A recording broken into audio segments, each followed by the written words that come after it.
स्वागत है क्राइम्स इन हिंदी में। चैनल को सब्सक्राइब करें और वीडियो को लाइक करें।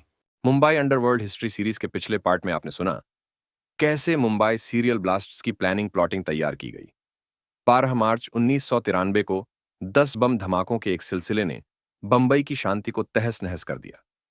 खून, गोलीबारी और कम्युनल टेंशन से पहले ही टूटा हुआ शहर पिछले 2 महीनों के सुकून के साथ अपनी सामान्य हालत में लौट ही रहा था।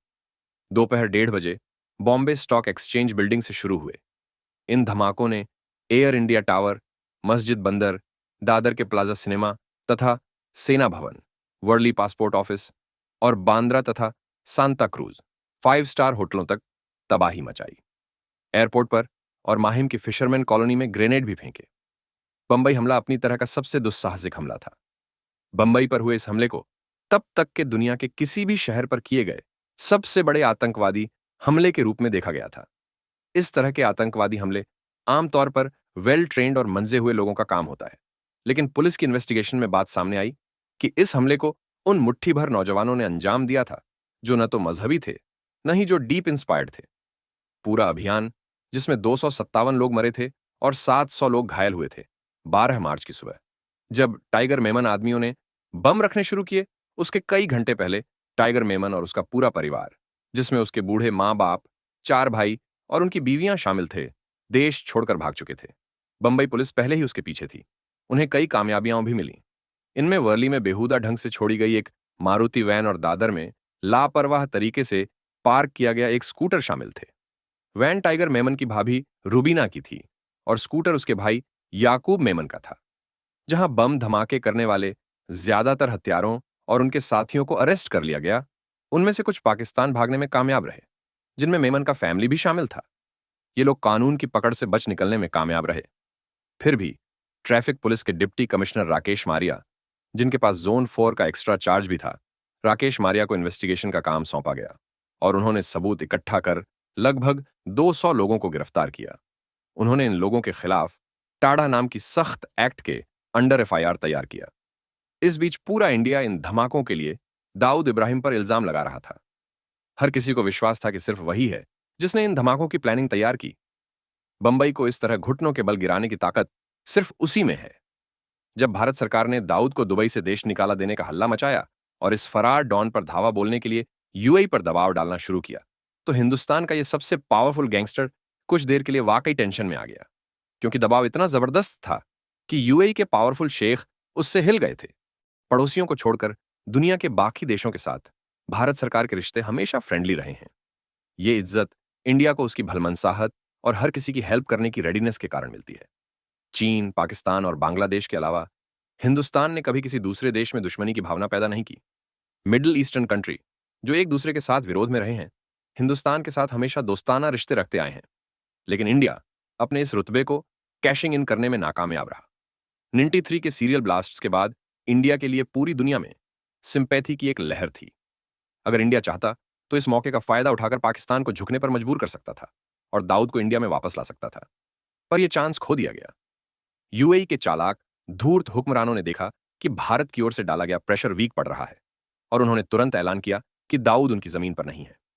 यह दावा बेसलेस था, लेकिन जैसा कि उस टाइम मीडिया में व्यापक तौर पर कहा गया था, इंडियन गवर्नमेंट ने इसको लेकर कोई अग्रेशन नहीं दिखाई। लेकिन इंडिया के मीडिया ने भी सरकार को और आधे अधूरे मन से की गई उसकी कोशिशों को छोड़ा नहीं। अखबारों ने दाऊद इब्राहिम का भंडाफोड़ करने के लिए बड़े पैमाने पर कोशिशें की। जहां इंग्लिश मीडिया ने दुबई और गल्फ में डॉन के विशाल साम्राज्य के रिपोर्ट्स पेश करते कई कई रिम्ड न्यूज प्रिंट छापा, वहीं लोकल मराठी प्रेस ने उसे देशद्रोही की संज्ञा दी। लेकिन जो लोग दाऊद को अच्छी तरह से जानते थे, उन्हें यकीन था कि भले ही उसने इतने बड़े पैमाने पर रचे गए षड्यंत्र के लिए साधन मुहैया कराए हों, लेकिन बंबई धमाके उसके दिमाग की उपज नहीं थे। उसके सबसे अच्छे दोस्त हिंदू थे और वो मजहबी उकसावों पर चलने वाले आदमी के रूप में नहीं जाना जाता था। दाऊद इब्राहिम के इंटरनल ग्रुप में शामिल सुनील सावंत, मनीष लाला, अनिल प्रभ और सबसे बढ़कर छोटा राजन जैसे गैर मुसलमान लोगों का यकीन था कि दाऊद इन धमाकों में शामिल नहीं था। दरअसल दाऊद के करीबी साथी जानते हैं कि टाइगर मेमन को बंबई से उखाड़कर देश के बाहर भागने को मजबूर करना दाऊद की एक कारस्तानी थी। मेमन शहर में एक स्मगलर के रूप में तेजी से बढ़ रहा था और मिडिल ईस्टर्न कस्टमर्स उसके साथ डील्स करने लगे थे। दाऊद किसी प्रतिद्वंद्वी और उसके प्रभाव का बढ़ना कभी चुपचाप बर्दाश्त नहीं कर सकता था, लेकिन मेमन के मन में दाऊद के साथ होड़ करने का ख्याल कभी नहीं आया था। इसके बजाय वो तो दाऊद के चहेतों की लिस्ट में शरीक होना चाहता था। इसीलिए सीधे सीधे इंटरफियर करके उसे उखाड़ना या उसकी बढ़त को रोकना आसान नहीं था। लेकिन अगर टाइगर मेमन कानून के पेचीदा चंगुल में फंस जाता तो उसे इंडिया से भागना पड़ता और अपने सारे अभियान रोक देने पड़ते। इस तरह वो अपने अमल को फैलाने में कामयाब न रहता और दाऊद सिरमौर बना रहता। इसीलिए जब बंबई पर हमला करने और धमाके करने का प्रस्ताव आया तो दाऊद ने चालाकी करते हुए आईएसआई से टाइगर मेमन को हीरो बनाने का रिक्वेस्ट किया। मेमन ने चारा निगला और शहर से बाहर हो गया। दाऊद एक बूंद खून बहाए बगैर अपने प्रतिद्वंद्वी को पराजित करने में कामयाब हुआ। यही वजह है कि भारत की एजेंसियां दाऊद को इस पूरे अभियान का दोषी नहीं ठहरा पाईं और उन्हें मुख्य आरोपी और मुख्य गुनहगार के रूप में टाइगर मेमन का नाम दर्ज करना पड़ा। और अवाम को हालांकि इस बात पर पूरी तरह से यकीन नहीं था। और जब शिवसेना के मुखिया बाल ठाकरे ने तीखा एडिटोरियल लिखते हुए दाऊद को देशद्रोही करार दिया और अरुण गवली तथा अमर नाइक जैसे हिंदू गैंग बॉसेस को आमची मुल्ले या हमारे मराठा बच्चे कहा, तो छोटा राजन दाऊद के बचाव में उठ खड़ा हुआ। राजन भी मराठी था और जानता था कि धमाकों में दाऊद की भूमिका किस हद तक थी। उसने अपने दोस्त और बॉस के प्रति अपनी वफादारी साबित करने का फैसला किया। राजन दाऊद के बचाव में अखबारों के दफ्तरों में फोन करने लगा, फैक्स भेजने लगा। धमाकों में दाऊद के मुब्तिला होने के इल्जामों को उसने बेबुनियाद और मजहबी तौर पर प्रेरित बताया। दरअसल राजन ने एक कदम और आगे बाल ठाकरे की ही खबर लेनी शुरू कर दी। उसने इंग्लिश अखबारों को फैक्स भेजने शुरू कर दिए, जिनमें उसने मराठी में लिखा कि बेहतर होगा कि ठाकरे अपने काम से काम रखें और राजनीति पर अपना ध्यान दें और अंडरवर्ल्ड के मामलों पर टीका टिप्पणी करना बंद करें। राजन ने ऐलान किया कि दाऊद देशद्रोही नहीं है और उसे ठाकरे के प्रमाण पत्र की जरूरत नहीं है। आपको क्या लगता है, इसके बारे में कमेंट्स जरूर करें और बने रहे मुंबई अंडरवर्ल्ड हिस्ट्री सीरीज में। Thank you.